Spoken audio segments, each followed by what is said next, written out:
10 ఏళ్లు జరిగిన పాపాలకు ఆనాటి సీఎం కేసీఆరే కారణమని అన్నారు సీఎం రేవంత్ రెడ్డి. పాపాల భైరవుడు కేసీఆర్ అని ఆరోపించారు ఆయన.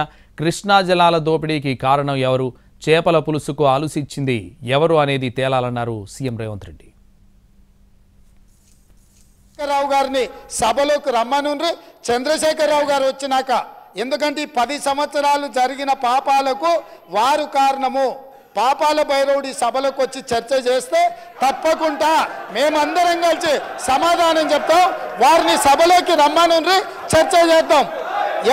ఎవరు తప్పు చేసిండ్రు, ఎవరు తెలంగాణకు అన్యాయం చేసిండ్రు, ఎవరు తెలంగాణకు రావాల్సిన కృష్ణానది జలాలలో వాటాలను ఎవరు తెగ నమ్ముకున్నారు, ఎవరు చేపల పులుసుకి అలసిచ్చిండ్రు, తెలంగాణ నీళ్ళ దోపిడీకి వారి సభలోకి రమ్మనుండి.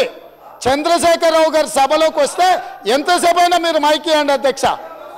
వారికి వీరికి ఏ అధికారము, ఏ హక్కు, ఏ అవకాశం లేదు. చంద్రశేఖర్ కేఆర్ఎంబీకి ప్రాజెక్టులు అప్పగించబోమని చెప్పాక చర్చలకు తావెక్కడదని ప్రశ్నించారు సీఎం రేవంత్ రెడ్డి.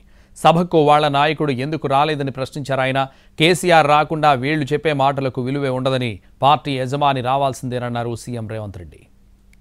వీళ్ళ బాధ ఏంది అసలు? ఇప్పుడు అప్పచెప్పాలనా వద్దనా? వద్దని మేము అన్నప్పుడు, తీర్మానం చేసినప్పుడు చర్చలకు శశపిశలకు తావెక్కడిది?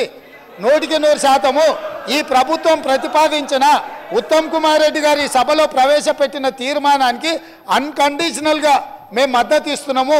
పదండి ఢిల్లీకి పోదాం, కొట్లాడదామని వాళ్ళ నోటి నుంచి వస్తలేదు ఎందుకు అధ్యక్ష?